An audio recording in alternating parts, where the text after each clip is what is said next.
जय श्री कृष्ण।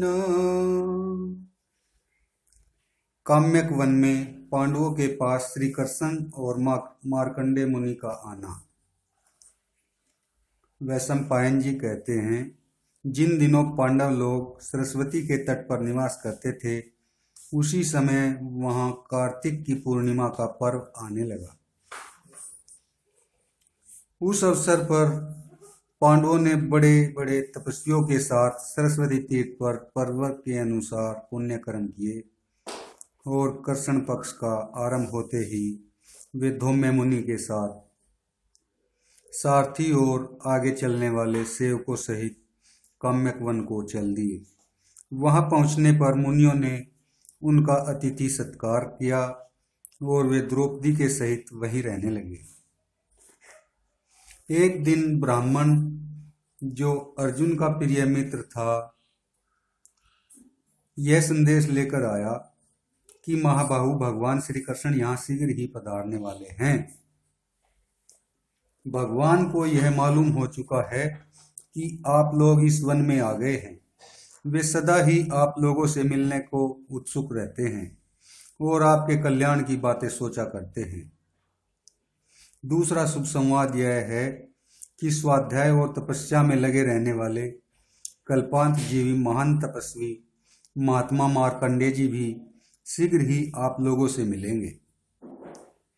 वह ब्राह्मण इस प्रकार बातें कर ही रहा था कि देवकी नंदन भगवान श्री कृष्ण सत्यभामा के साथ रथ पर बैठकर वहां आ पहुंचे। उन्होंने रथ से नीचे उतरकर बड़े हर्ष से धर्मराज युधिष्ठिर और महाबली भीम के चरणों में प्रणाम करके फिर धौम्य मुनि का पूजन किया। फिर नकुल और सहदेव ने उन्हें प्रणाम किया। इसके बाद भगवान अर्जुन को हृदय से लगाकर मिले और द्रौपदी को अपनी मीठी बातों से सांत्वना दी। इसी प्रकार श्री कृष्ण की रानी सत्यभामा भी द्रौपदी से गले लगकर मिली। इस प्रकार शिष्टाचार समाप्त होने पर सभी पांडवों ने अपनी पत्नी द्रौपदी और पुरोहित धौम्य के साथ श्री कृष्ण का सत्कार किया और उन्हें सब ओर से घेर कर बैठ गए। तब भगवान श्री कृष्ण ने युधिष्ठिर से कहा, पांडव श्रेष्ठ, धर्म का पालन राज्य की प्राप्ति से भी बढ़कर बताया गया है। धर्म की ही प्राप्ति के लिए शास्त्र तप का उपदेश देते हैं। तुमने सत्य भाषण और सरल व्यवहार के द्वारा अपने धर्म का पालन करते हुए लोक और परलोक दोनों पर विजय प्राप्त कर ली है। तुम किसी कामना के लिए नहीं, निष्काम भाव से शुभ कर्मों का आचरण करते हो। धन के लोभ से भी स्वधर्म का त्याग नहीं करते।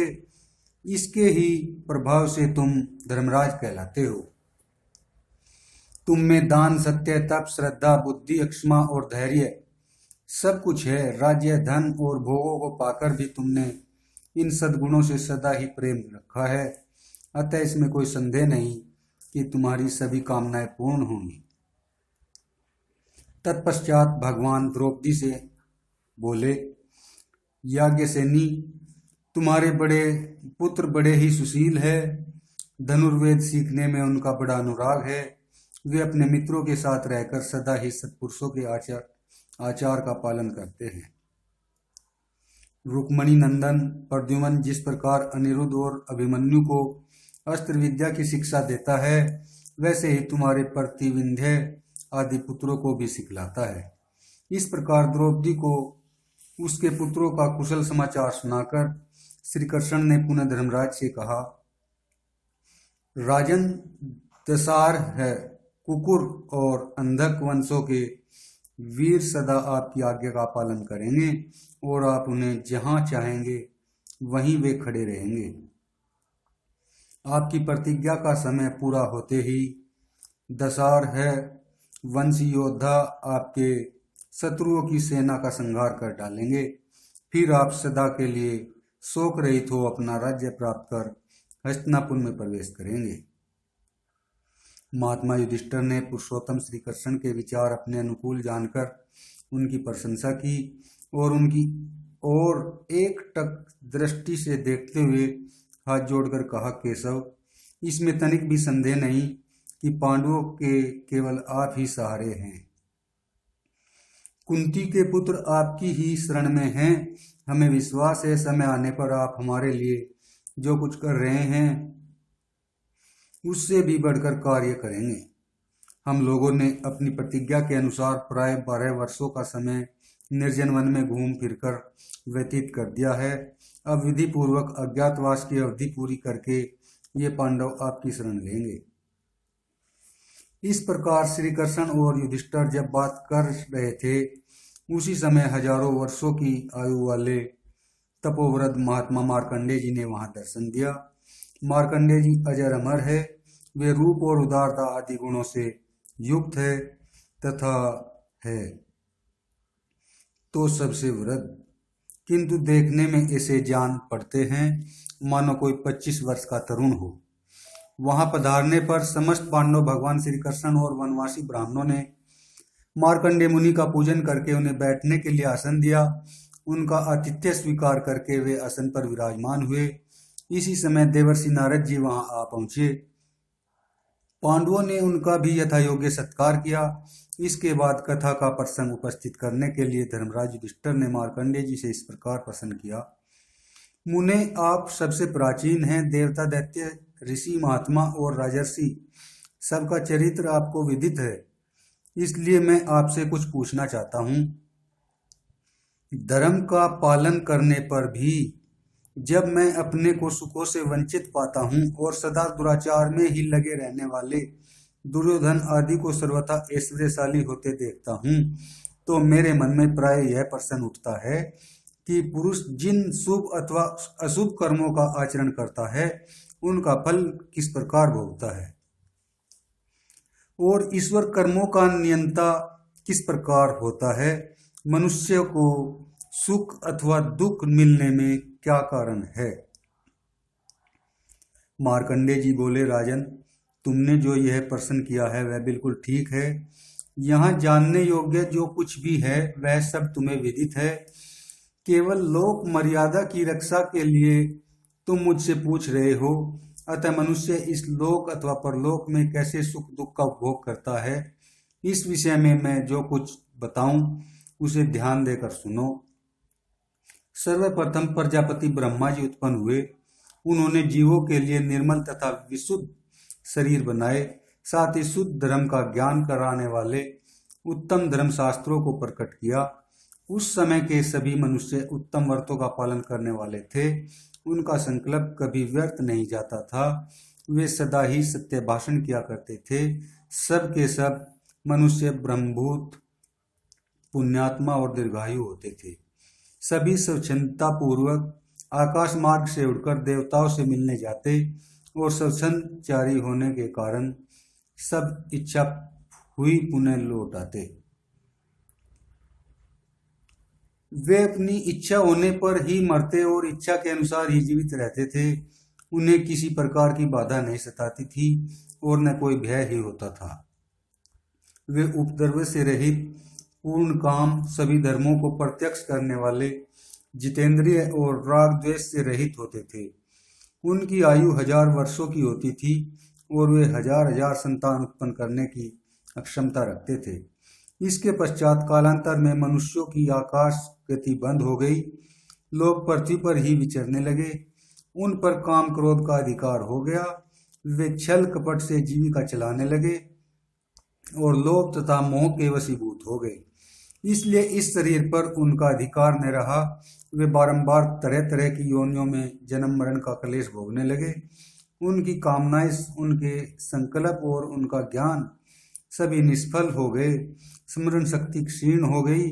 सभी सब पर संदेह करके एक दूसरे को क्लेश देने लगे। इस प्रकार पाप कर्मों में प्रवृत्त हुए पापियों की उनके कर्मानुसार आयु भी कम हो गई। हे कुंती नंदन, इस संसार में मृत्यु के पश्चात जीव की गति उसके कर्मों के अनुसार ही होती है। यमराज के नियत किए हुए पुण्य का पाप कर्मों के फल का उपभोग करने वाला जीव प्राप्त हुए सुख दुख को दूर करने में समर्थ नहीं है। कोई प्राणी इस लोक में सुख पाता है और परलोक में दुख। किसी को परलोक में ही सुख मिलता है और इस लोक में दुख। किसी को दोनों ही लोक में सुख मिलता है और किसी को दोनों ही में दुख उठाना पड़ता है। जिनके पास बहुत धन होता है वे अपने शरीर को इस तरह हर तरह से सजाकर नित्य आनंद भोगते हैं। अपने देह के ही सुख में आसक्त हुए उन मनुष्यों को केवल इसी लोक में सुख मिलता है, परलोक में तो उनके लिए सुख का नाम भी नहीं है। जो लोग इस लोक में योग साधना करते हैं, कठिन तपस्या में लगे रहते हैं और स्वाध्याय में तत्पर रहते हैं तथा इस प्रकार जितेंद्रिय एवं अहिंसा परायण होकर जो अपने शरीर को दुर्बल कर देते हैं, उनके लिए इस लोक में सुख नहीं है। वे परलोक में सुख उठाते हैं। जो पहले धर्म का आचरण करते हैं और धर्म पूर्वक ही उनका उपार्जन करके समय पर स्त्री से विवाह करके उसके साथ यज्ञ यागादि में उस धन का सदुपयोग करते हैं, उनके लिए यह लोक और परलोक दोनों ही सुख के स्थान है। परंतु जो मूर्ख मनुष्य विद्या तप और दान के लिए प्रयास न करके केवल विषय सुख के ही लिए प्रयत्न करते हैं, उनके लिए न तो इस लोक में सुख है न परलोक में। राजा युधिष्ठिर, तुम सब लोग बड़े ही पराक्रमी और सत्यवादी हो। देवताओं का कार्य सिद्ध करने के लिए ही तुम सब भाइयों का प्रादुर्भाव हुआ है। तुम तपस्या, दम और सदाचार में सदा ही तत्पर रहने वाले और शूरवीर हो। इस संसार में बड़े बड़े महत्वपूर्ण कार्य करके तुम देवता और ऋषियों को संतुष्ट करोगे और अंत में उत्तम लोकों में जाओगे। अपने इस वर्तमान कष्ट को देखकर तुम मन में किसी प्रकार की शंका न करो। यह दुख तो तुम्हारे भावी सुख का ही कारण है। वैशंपायन जी कहते हैं, तदंतर पांडुपुत्रों ने महात्मा मार्कंडेय से कहा, मुनिवर, हम श्रेष्ठ ब्राह्मणों की महिमा सुनना चाहते हैं, आप कृपया वर्णन कीजिए। मार्कंडेय जी बोले, है वंशी, अक्षत्रियों का परपुरंजय नामक एक राजकुमार जो बड़ा ही सुंदर और अपने वंश की मर्यादा को बढ़ाने वाला था, एक दिन वन में शिकार खेलने के लिए गया। तृण और लताओं से भरे हुए उस वन में घूमते घूमते उस राजकुमार की दृष्टि एक मुनि पर पड़ी जो काला मर्ग चरम ओढ़े थोड़ी ही दूर पर बैठे थे। कुमार ने उन्हें काला मर्ग ही समझा और अपने तीर का निशाना बना दिया। मुनि की हत्या हो गई। यह जानकर राजकुमार को बड़ा अनुताप हुआ। वह शोक से मूर्छित हो गया। फिर वह हयवंशी क्षत्रियों के पास गया और उनसे इस दुर्घटना का समाचार कहा। यह सुनकर वे भी बहुत दुखी हुए और वे मुनि किसके पुत्र हैं इसका पता लगाते हुए कश्यप नंदन अरष्टिनेमि के आश्रम पर पहुंचे। वहां मुनिवर अरष्टिनेमि को प्रणाम करके वे खड़े हो गए। मुनि ने उनके आतिथ्य सत्कार के लिए मधुपर्क आदि सामग्री अर्पण की। यह देखकर वे बोले, मुनिवर, हम अपने दूषित कर्म के कारण आपसे सत्कार पाने योग्य नहीं रहे। हमसे ब्राह्मण की हत्या हो गई है। ब्रह्मऋषि अरष्टिनेमि ने कहा, आप लोगों से ब्राह्मण की हत्या कैसे हुई और वह मरा हुआ ब्राह्मण कहाँ है?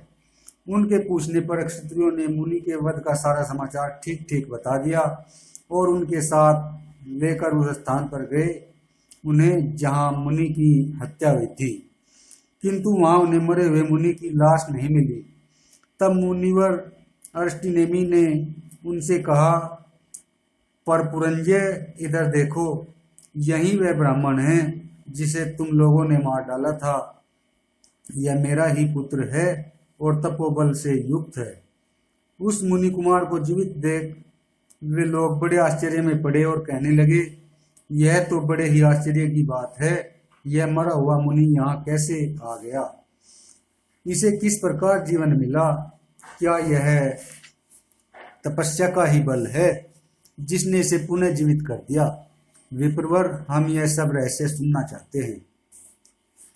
ब्रह्मऋषि ने उनसे कहा, राजाओं, मृत्यु हम लोगों पर अपना प्रभाव नहीं डाल सकती। इसका क्या कारण है यह भी हम आप लोगों को बताते हैं। हम सदा सत्य ही बोलते हैं और सर्वदा अपने धर्म का पालन करते रहते हैं, इसलिए हमें मृत्यु का भय नहीं है।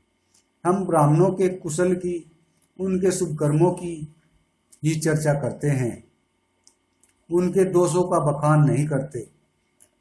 हम अतिथियों को अन्न और जल से तृप्त करते हैं।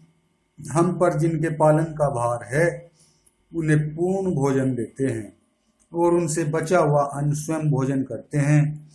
हम सदा सम, दम, अक्षमा, तीर्थ सेवन और दान में तत्पर रहने वाले हैं। पवित्र देश में निवास करते हैं। इन सब कारणों से भी हमें मृत्यु का भय नहीं है। ये सब बातें मैंने संक्षेप में ही सुनाई है। अब आप जाएं ब्रह्म हत्या के पाप से। इस समय आप लोगों को कोई भय नहीं रहा।